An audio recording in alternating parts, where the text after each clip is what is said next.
Hello, brothers and sisters. Jericho here. Glad you stopped by. If you haven't subscribed, I encourage you to do so. Give me a thumbs up, thumbs down, comments, questions, whatever's on your mind. I'll do my best to answer you. If I don't know the answer, I'll tell you. I'm going to fast forward here because the next phase of my life includes some very crucial and specific details that I want to express to you, and I want to take my time.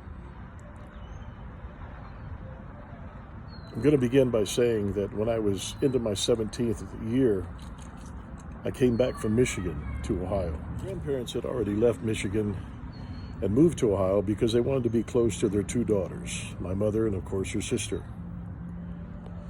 I stayed up there about another 6 months or so, and I really missed them greatly. And so I came back to Ohio and lived with them for a short time. I ended up living with two good buddies of mine that I knew since we were kids. But here's where I want to interject and lay a foundation for what was coming later on in my life. In 1965, the stepdad of my mother went to Jeffersonville, Indiana.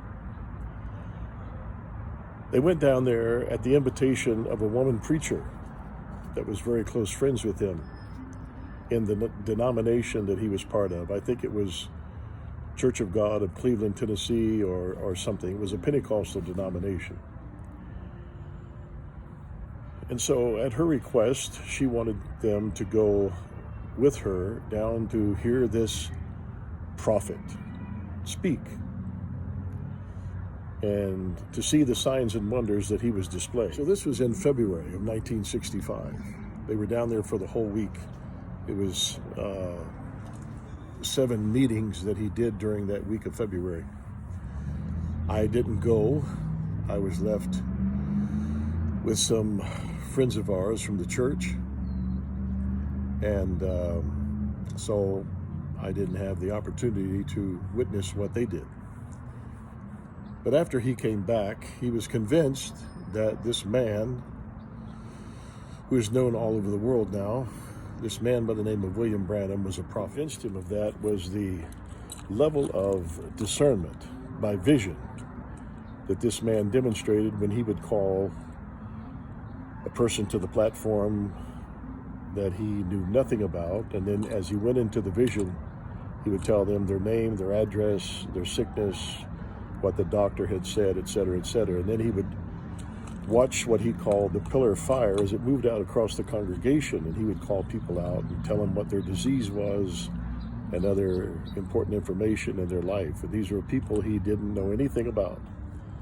So that convinced my mother and stepdad that he was a prophet. Some of you watching these videos know exactly who I'm talking about and the reason I'm talking about it. Some of you maybe are not familiar with the name William Branham or his ministry. I encourage you to do some research and look it up. There's both pro and con. Many people who followed his ministry for 30, 40, 50 years and longer have walked away because of solid evidence that things were not as they seemed. The controversial things we'll get into later in more detail. But when I came back from Michigan, I stepped into a whirlwind, and I mean a whirlwind of activity surrounding a prediction prophecy of this William Branham.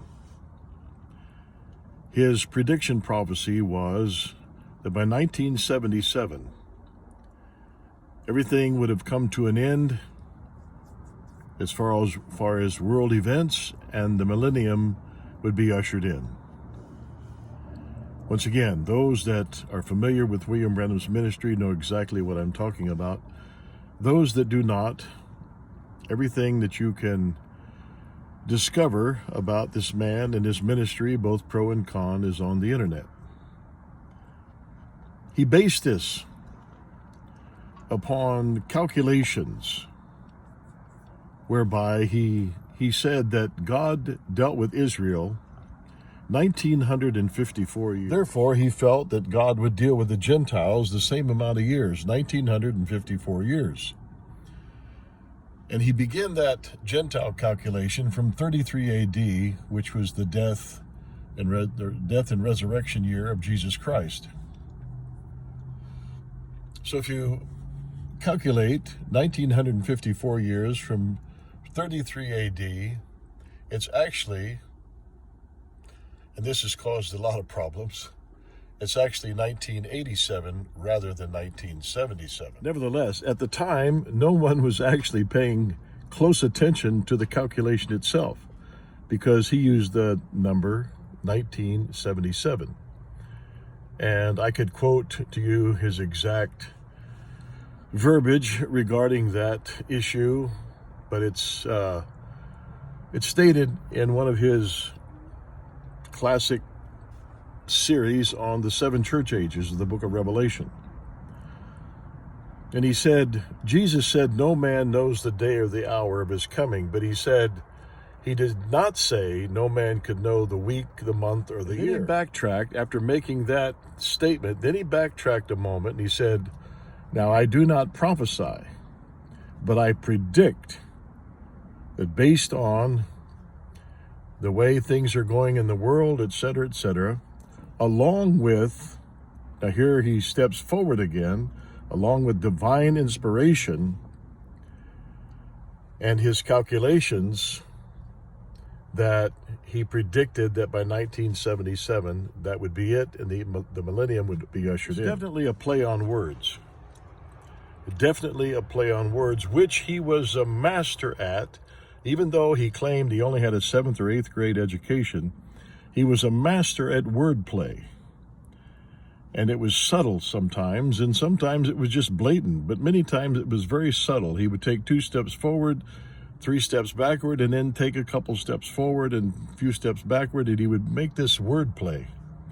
So it caused a lot of confusion. But nevertheless, I stepped into a whirlwind of people that believed that by 1977, this world would come to a screeching halt, all prophecies would be fulfilled, and the millennium would be ushered in. I was about 17 years old, going on 18 years old, and here I was in the middle of this whirlwind. And we're going to pick it up in the next video. Invite your friends, your neighbors, your relatives to watch these videos. I know it's going to be informative. I pray it'll be inspirational and help you folks as you navigate this very treacherous, difficult, and many times confusing journey that we call life. Until then, God bless, protect your freedom, and serve God and keep his commandments, for this is the whole duty of man. Till next time.